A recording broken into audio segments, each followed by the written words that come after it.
118 MLA support இல்லைன்னா என்ன ஆகும்? அதற்கு பின்னாடி இருக்கும் மிகப்பெரிய பவர் பற்றி பலருக்கும் தெரியாது. தமிழ்நாட்டில் அரசியல் சூழ்நிலை தினமும் ஒரு புதிய திருப்பம் கொண்டு வந்துகிட்டு இருக்கு. ஒரு பக்கம் 118 எம்எல்ஏ சப்போர்ட் காட்டுங்க, அப்பதான் ஆட்சி அமைக்க வாய்ப்புன்னு கவர்னர் கேட்கிறாருன்னு ஒரு தகவல். மற்றொரு பக்கம் மக்கள் தேர்ந்தெடுத்த கட்சிக்கு இது நியாயமா என்று பெரிய விவாதம். ஆனா இதுக்கு பின்னாடி இருக்கும் பெரிய விஷயம் ஒண்ணு இருக்கு. அதுதான் இந்திய அரசபையின் ஆர்டிகல் 356, அதாவது பிரசிடென்ட் ரூல் அல்லது கவர்னர் ரூல். மக்கள் பேசுற விஷயம். இந்த சட்டம் எப்படி வேலை செய்கிறது?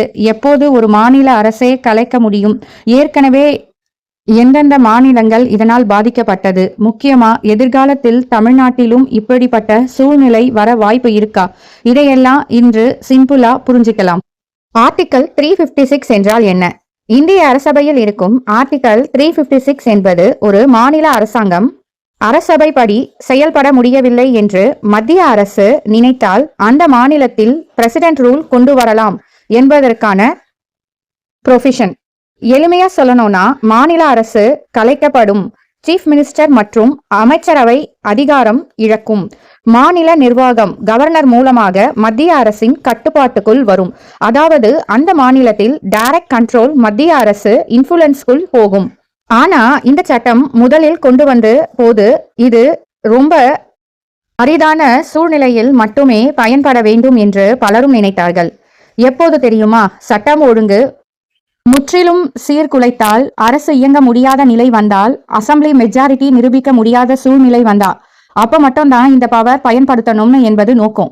ஆனா நடைமுறையில பல நேரங்கள்ல அரசியல் காரணங்களுக்காகவும் எதிர்கட்சியின் ஆட்சியை கலைப்பதற்காகவும் இந்த ஆர்டிகல் பயன்படுவதாக பல பெரிய விமர்சனங்களும் வந்திருக்கிறன. வரலாற்றில் நடந்த முக்கிய சம்பவங்கள். இந்த ஆர்டிகல் 356 இந்திய அரசியலில் பல முறை பெரிய கான்ட்ரவர்சியை உருவாக்குகின்றது. அதில் முதல் முக்கிய சம்பவம் 1959 கேரளா. இந்த நேரத்தில் கேரளாவில் இருந்த கம்யூனிஸ்ட் அரசு கலைக்கப்பட்டது. இது சாதாரண பொலிட்டிக்கல் இஷ்யூ இல்ல. மக்கள் தேர்ந்தெடுத்த அரசே மத்திய அரசு கலைக்குமா என்ற மிகப்பெரிய விவாதம் அப்போது உருவானது. அதற்கு பிறகு பல ஆண்டுகளாக இந்த ஆர்டிகல் 356 பயன்படுத்தி பல மாநில அரசுகள் கலைக்கப்பட்டன. சில நேரங்களில் மெஜாரிட்டி இஷ்யூ, சில நேரங்களில் லா அண்ட் ஆர்டர் காரணம். ஆனா பலரின் பார்வையில் அரசியல் காரணங்களாகவும் ரூலிங் பார்ட்டிக்கு எதிரான மாநில அரசுகளின் நீக்கமாகவும் இந்த பவர் மிஸ்யூஸ் செய்யப்பட்டதாக குற்றச்சாட்டுகள் வந்தன. இதனாலதான் இந்திய அரசியலில் ஒரு பெரிய கேள்வி எழுந்தது. ஒரு மாநில அரசை கலைக்கிற பவர் லிமிட் இல்லையா? அதற்கான மிகப்பெரிய டர்னிங் பாயிண்ட் தான் எஸ்ஆர் பொம்மை கேஸ். இந்த கேஸ் இந்திய அரசியலையே மாற்றியது என்று சொல்லலாம்.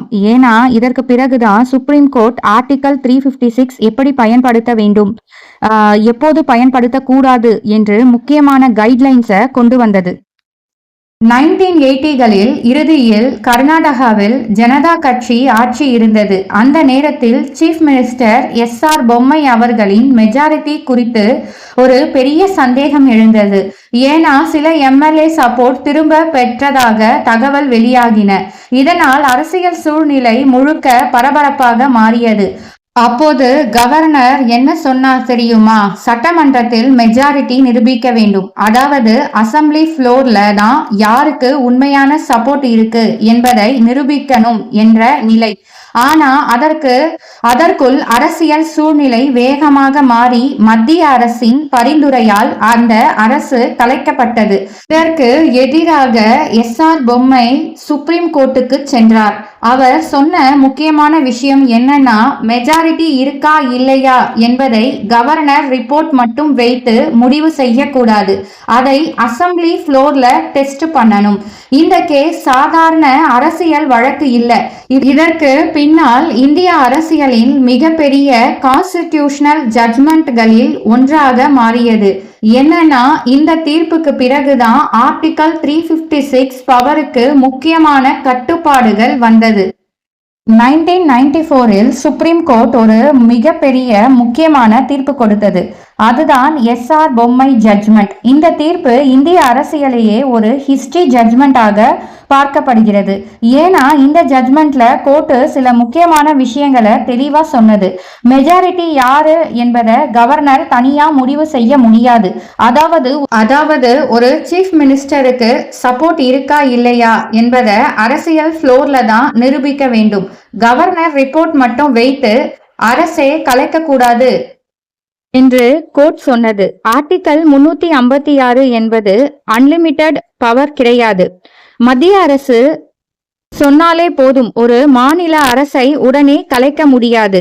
அதற்கு கான்ஸ்டிடியூஷனல் லிமிட் இருக்கிறது என்பது கோர்ட் தெளிவுபடுத்துகிறது.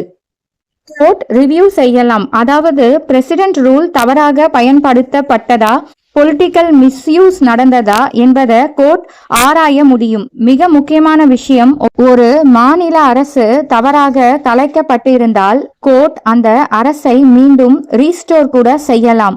இந்த பாயிண்ட் தான் அந்த காலத்தில் இந்திய அரசியலில் ஒரு பெரிய இம்பாக்டை உருவாக்கியது.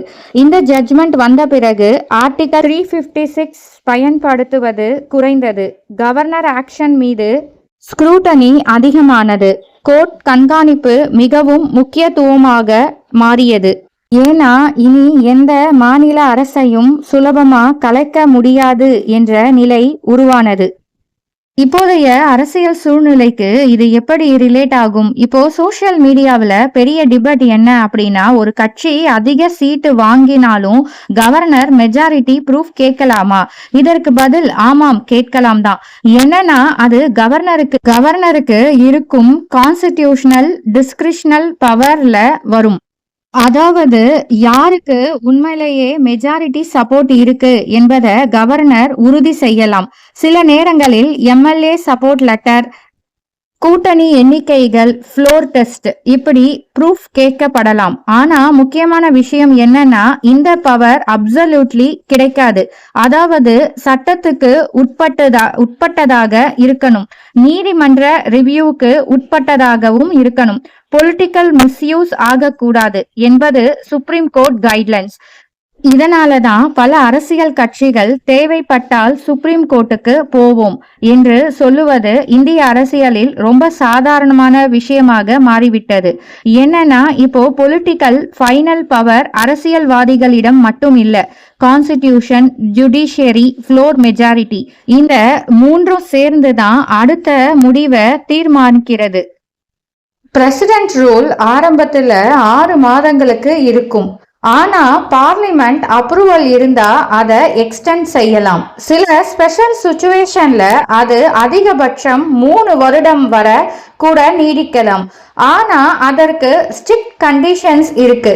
உதாரணமா நேஷனல் எமர்ஜென்சி, தேர்தல் நடத்த முடியாத சூழ்நிலை, இப்படி முக்கியமான காரணங்கள் இருந்தால்தான் அதை தொடர்ந்து நீடிக்க முடியும். அதாவது இந்த பவருக்கு கான்ஸ்டிடியூஷன்ல லிமிட் இருக்கு என்பதுதான் முக்கியம். எதிர்காலத்தில் என்ன நடக்கலாம்? அரசியலில் எதுவுமே எப்போது வேண்டுமானாலும் மாறலாம். மெஜாரிட்டி பாலிடிக்ஸ், கட்சி கூட்டணிகள், court cases, governor decision, central government move, இவையெல்லாம் சேர்ந்து ஒரே நாள்ல பொலிட்டிக்கல் சிச்சுவேஷனை மாற்றக்கூடியவை. ஆனா ஒரு விஷயம் மட்டும் கிளியர், இந்திய அரசபையில் இருக்கும் செக்ஸ் அண்ட் பேலன்ஸ் காரணமா எந்த ஒரு முடிவையும் முழுக்க ஒரே தரப்பில் கண்ட்ரோல்ல இல்ல. கோர்ட்டுக்கு தனி பவர் இருக்கு, கவர்னருக்கு தனி ரெஸ்பான்சிபிலிட்டி இருக்கு, அசம்பிளிக்கு மெஜாரிட்டி பவர் இருக்கு, சென்ட்ரல் கவர்மெண்ட்டுக்கு கான்ஸ்டிடியூஷனல் ரோல் இருக்கு. இதனாலதான் இந்திய ஜனநாயகம் இன்னும் பேலன்ஸா இருக்கிறது என்று பலரும் சொல்கிறார்கள். சோ அன்பான சகோதர சகோதரிகளே, இன்று நாம பார்த்தது ஆர்டிகல் 356 என்ன, பிரசிடென்ட் ரூல் எப்படி வேலை செய்கிறது, எஸ்ஆர் பொம்மை கேஸ் என்ன முக்கியம், கவர்னர் மெஜாரிட்டி கேட்கலாமா, கோர்ட் என்ன பவர் வைத்திருக்கிறாங்க. இப்போது இந்த விஷயத்தை பற்றி நீங்க என்ன நினைக்கிறீங்க? மெஜாரிட்டி நிரூபிக்க சொல்லுவது சரியா அல்லது மக்கள் தீர்ப்புக்கு எதிரா?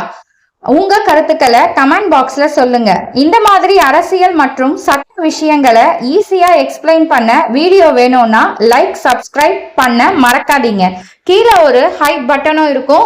இதே மாதிரி ஒரு நல்ல தகவல்ல மீண்டும் உங்களை நான் சந்திக்கிறேன். நன்றி, வணக்கம்.